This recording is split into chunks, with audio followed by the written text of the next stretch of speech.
അതേപോലെ ഇന്ത്യയിലുള്ള Pentecost evangelical ആളുകൾക്ക് അമേരിക്കയിലുള്ള അവരുമായിട്ട് റിപ്പബ്ലിക്കൻ പാർട്ടിയുടെ ആളുകളുമായിട്ട് നല്ല ബന്ധമുണ്ട്.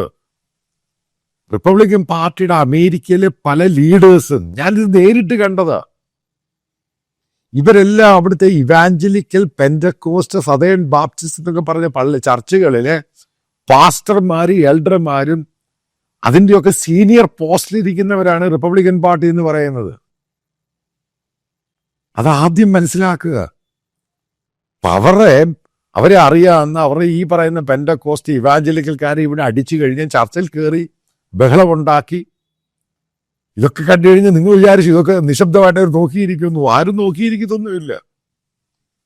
അതിൻ്റെ പേരിൽ ഇന്ത്യ അങ്ങോട്ട് കയറ്റുന്നില്ല. ഇതാണിപ്പോൾ അടുത്തത്. അത് പുറമേ പറയത്തില്ല, പക്ഷെ പുറമേ പറയുന്ന ഒരു ദിവസം ഉണ്ടാവും.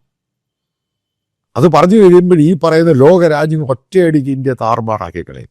അതായത് താറുമാറാക്കി ചവിട്ടിക്കൂട്ടും. അതായത് ഇന്ത്യയുടെ ഇമേജ് ചവിട്ടിക്കൂട്ടും. അതുകൊണ്ടാണ് മോദി എവിടെയും പോകാത്തത്, പേടിച്ചിരിക്കുന്നത്. ട്രംപിനെ ഫേസ് ചെയ്യാൻ പേടിയ.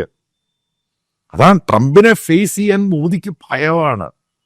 ഇത് ഞാൻ പല വീഡിയോയിലും പറഞ്ഞപ്പോൾ പല ആൾക്കാർക്കും മനസ്സിലാവുന്നില്ല. മണിപ്പൂർ ഇഷ്യൂവിന്റെ പേരിൽ മോദി അവിടെ പോകുന്നതിന് മുമ്പ് മണിപ്പൂർ മുഖ്യമന്ത്രിയെ മാറ്റി.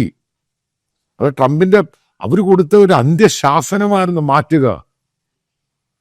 ആ രീതിയിലാണ് കാര്യങ്ങൾ പോകുന്നത്. ഇതാണ് അതിൻ്റെ യാഥാർത്ഥ്യം എന്ന് പറയുന്നത്. അല്ല റഷ്യൻ ഓയിൽ മേടിച്ചതും ഇതൊക്കെ പബ്ലിക്കിന്റെ മുമ്പിൽ കാണിക്കാൻ വേണ്ടിയാണ്. ഇതിൻ്റെ അകത്തെല്ലാം ഒരു ബാക്ക് ഡോർ ടോക്സ് ഉണ്ട്. അതാണ് ഡിപ്ലോമസി എന്ന് പറയുന്നത്.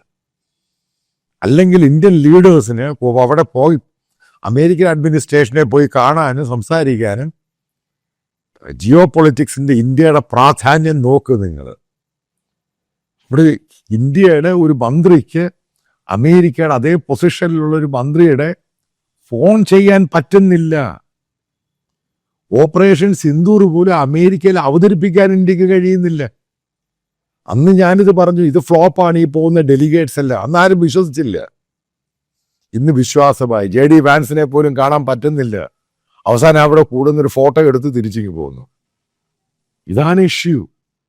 അതാണ് റിപ്പബ്ലിക്കൻ പാർട്ടി. അവിടെ ഈ പറയുന്ന ട്രംപ് മാറി സക്സസർ ആര് വന്നാലും ഇത് തന്നെ ആയിരിക്കും.